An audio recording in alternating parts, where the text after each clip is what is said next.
বীজগণিত রাশির এই সৃজনশীল অঙ্কটা পরীক্ষায় আসার সম্ভাবনা 90%। আর 93 পৃষ্ঠার এই সৃজনশীলটা অনেক শিক্ষার্থী ভুল করে থাকে। তো 10 সেকেন্ডে যারা এই অঙ্কটা পারবে না তারা নিশ্চিত মার্ক খারাপে। আর শেষে আমি বলবো যে 90% শিক্ষার্থী এই অঙ্কটা ভুল করে থাকে একটা কারণে। তো কারণটা আমি তুলে ধরবো। তো আজকে আমাদের আলোচনার বিষয় হলো এই সৃজনশীলটা। ঠিক আছে, ভিডিও শেষ অবধি দেখো এবং ভিডিও শেষে আমি এমন একটা শর্টকাট দেবো যেটা জানলে তুমি খুব সহজেই ম্যাথটা করতে পারবে। তো আজকে আমাদের আলোচনার বিষয় হলো এই যে 93 পৃষ্ঠার নমুনা প্রশ্নের এই যে সৃজনশীলের এই বলা আছে কি এখানে আমরা দেখতে পাচ্ছি। দেখো অর্থাৎ রাশি হচ্ছে 5x² minus plus XY plus 3y square, অর্থাৎ এই যে বি এর মান সি এর মান এখানে দিয়ে আছে। তিনটা বীজগণিতিক রাশি অর্থাৎ এখানে দিয়ে আছে। ঠিক আছে, প্রথম প্রশ্ন হলো রাশিতে পদ সংখ্যা কয়টি তা লিখতে হবে। 2 নম্বর প্রশ্ন ABC রাশি তিনটির যোগফল নির্ণয় করতে হবে। গ নম্বর যে প্রশ্নটা x এর মান 2 y এর মান 1 নিয়ে 2a minus b minus c নির্ণয় করতে হবে। তো আমরা একে একে ধাপে ধাপে তিনটা প্রশ্নের সমাধান করব। তো আমি সমাধানে চলে যাচ্ছি। তো দেখো, আমরা প্রথম প্রশ্ন ছিল ক রাশিতে পদ সংখ্যা কয়টি তা লিখতে হবে।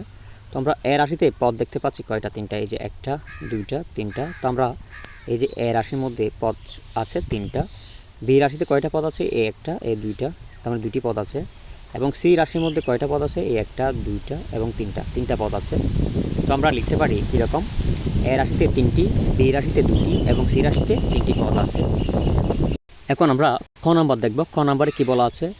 এ বি সি রাশি তিনটির যোগফল নির্ণয় করতে হবে। তো যোগ করব আমরা, যেমন তিনটা যদি যোগ করি এ প্লাস বি প্লাস সি, তো আমরা ওদের মানগুলো যোগ দিয়ে বসাবো। যেমন এর জায়গায় আমি এই যে এর মানটা দিলাম, আবার এই যে যোগের জায়গায় আমি এই যোগ দিলাম, তারপর বি এর মান দিলাম, এই যে বি এর জায়গায় আমি বি এর মানটা লিখে দিলাম, এবং সি এর জায়গায় সি এর মানটা এখানে আমি যোগ করে দিলাম। অর্থাৎ এই যে এ বি সি তিন জায়গায় আমরা এগুলো যোগ করে দিলাম আর কি। তিনটা পদ আমি এখানে কী করে দিলাম, এই যে A plus B plus A C তিনটা যোগ করলাম। ঠিক আছে, তো যোগের ক্ষেত্রে চিহ্ন পরিবর্তন হয় না।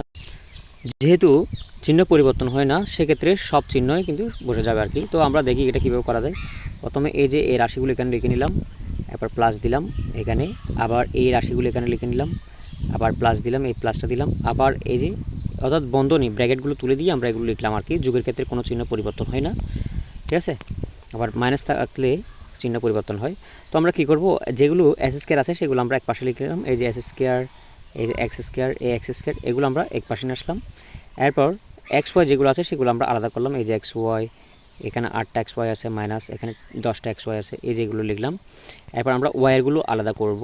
এই যে ওয়াইয়েরগুলো কোথায়? এই যে 3y², আরেকটা হচ্ছে কোথায়? এই যে +y², এগুলো এই পাশে লিখলাম। ঠিক আছে, অর্থাৎ আলাদা আলাদা করলাম আর কি। তো আমি যদি এটা x² চিন্তা করি, এই যে +s² - কাটা গেল, তাই কি 5x² এখানে লিখে নিলাম এটা। ঠিক আছে, তারপর এখানে দেখো, এখানে XY 10টা যোগ, এখানে যোগের আছে কয়টা? একটা, তার মানে 11টা XY থেকে 8টা XY চলে যাবে। আর তাকে প্লাসের কয়টা? 3টা XY থাকে, এটা লিখে নিলাম আর প্লাস দিলাম। আর এখানে y², 3টা y² আর একটা y² মিলে হচ্ছে 4টা y²। তো তোমাদের এই যে এ বি সি আমরা যোগ করে দেখালাম, তিনটা রাশি যোগ করে যেটা পেলাম সেটা হচ্ছে 5x² plus 3xy plus 4y²। এরপর আমরা আর ঘ নাম্বারটা দেখব। ঘ নাম্বারটা যেটা বলা আছে, দেখো x এর মান 2, y এর মান 1 নিয়ে 2a minus B minus C নির্ণয় করতে হবে। ঠিক আছে, তো আমরা দেওয়া আছে দিয়ে এই যে মানগুলো লিখে নিলাম। এখানে এ বি সি এর মানগুলো আমরা আগে লিখে নিলাম উপর থেকে। এই যে উপরে দিয়ে আছে এ এর মান, বি এর মান, সি এর মান, এই মানগুলো আমরা আগে দেওয়া আছে দিয়ে এখানে লিখে নিলাম। নাহলে কিন্তু আমাদের অঙ্কটা ভুল হতে পারে, সেজন্য আমরা এখন কী করলাম, এই যে মাস দিয়ে লিখে নিলাম। তো দেখো, এই যে আমাদের যে পদটা নির্ণয় করতে হবে সেটা কি, যে রাশিটা নির্ণয় করতে হবে এটা হচ্ছে 2a minus B minus C. তো এটা 2a minus B minus C. তো এই যে 2 এর জায়গায় আমরা অর্থাৎ এই যে 2 দিলাম, আর এর জায়গায় এর মানটা লিখে নিলাম এখানে দিয়ে। তারপর এই যে মাইনাস দিলাম, এই মাইনাসটা এখানে দিলাম। এরপর এই যে বি এর জায়গায় আমরা বি এর মানটা বসাই দিলাম। এরপর এই যে মাইনাস দিয়ে দিলাম আবার এই যে সি এর জায়গায় সি এর মান বসাই দিলাম। ঠিক আছে, তো এখন আমরা মাইনাস থাকলে কিন্তু চিহ্ন পরিবর্তন হয়, সেটা জানো। তো 2 দিয়ে এটাকে গুণ করলে 5 দুগুণে 10, 10x²। আবার 2 দিয়ে যদি আমি এটাকে গুণ করি, এই যে 2x²। আবার 2 দিয়ে যদি আমি এটাকে গুণ করি, 3 দুগুণে 6, 6y² হয় আর কি। ঠিক আছে, আবার মাইনাস চিহ্ন দিয়ে যদি রেখে করি, -x², মাইনাস দিয়ে মাইনাস করলে মাইনাসে মাইনাসে প্লাস হবে, আবার প্লাস 8xy আর কি। তারপর এই মাইনাস ওয়াই স্কোয়ার দিলাম, আবার এই মাইনাসে মাইনাসে হচ্ছে প্লাস প্লাস এক্স স্কোয়ার, আবার এই মাইনাসে প্লাসে হচ্ছে মাইনাস টেন এক্স ওয়াই।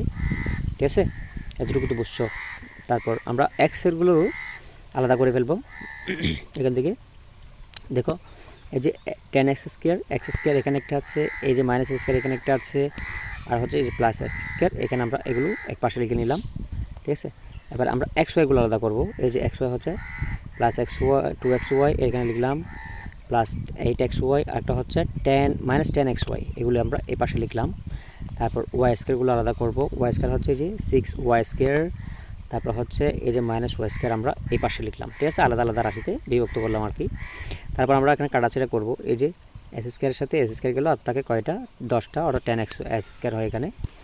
আর এখানে দেখো এই যে plus two x y plus eight x y মিলে হচ্ছে plus ten x y. Plus ten x ওয়াইয়ের সাথে plus ten x y minus ten x y কাটা যাবে, প্লাস মাইনাস কাটা গেলো, আর রাশি নেই এখানে।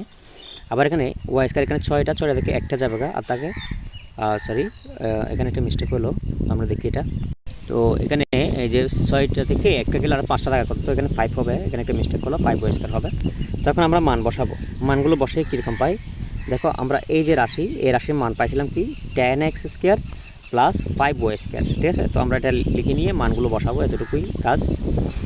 তো এটা সমান আমরা যেটা পাইছি এই যে মান, এটা সমান আমরা এই যে মানটা পাইছি সেটা আমরা এখানে এই যে এখানে লিখে নিলাম। তো যেখানে এক্স আছে, এক্সের জায়গায় আমরা 2 বসাবো, ওয়াইয়ের জায়গায় বসাবো 1। ঠিক আছে, এতটুকুই। তো আমরা দেখি এখানে আমাদের যেটা বসাতে হবে আর কি। তো আমরা এই যে যেখানে এক্স আছে সেখানে দেখো এখানে এক্স স্কোয়ার আছে, তো আমি এক্সের জায়গায় 2 বসাই, উপরে স্কোয়ার দিলাম। এখানে ওয়াই আছে, ওয়াইয়ের জায়গায় 1 বসালাম, আর এটা হবে 5। ঠিক আছে, 5 থেকে 5 হবে আর কি। তো 5 দুগুণে 10, দেখো সরি 2 দুগুণে 4, 4 এই যে 2 দুগুণে 4, আর 4 10 কত 40, আর এখানে 5 থেকে 5 হবে, তো 40 5 45 হবে আনসার। এখানে 50 পড়ে গেল। সো শিক্ষার্থীরা, তোমরা যদি এই পর্যন্ত বুঝে থাকো তাহলে চ্যানেলটা এখনই সাবস্ক্রাইব করে দাও, না হলে পরের ভিডিওগুলো মিস করে যাবে। আমরা পরের ভিডিওতে এই নমুনা প্রশ্নের যে সংক্ষিপ্ত প্রশ্নগুলো রয়েছে সেগুলো আলোচনা করব, বীজগণিত রাশির, যেগুলো পরীক্ষায় আসার সম্ভাবনা সবচেয়ে বেশি। তো ওগুলো মিস করতে না চাইলে এখনই সাবস্ক্রাইব করে বেল বাটনটি অন করে দাও এবং বন্ধুদের মাঝে শেয়ার করতে ভুলবে না। তো ভিডিও শেষ তোমাদেরকে একটা কথা বলে রাখি, তুমি যদি এই ক্যালকুলেশন ছাড়াই এই অঙ্কটা করতে পারো তাহলে আনসার দাও, দেখি কে আসল ম্যাথ বস।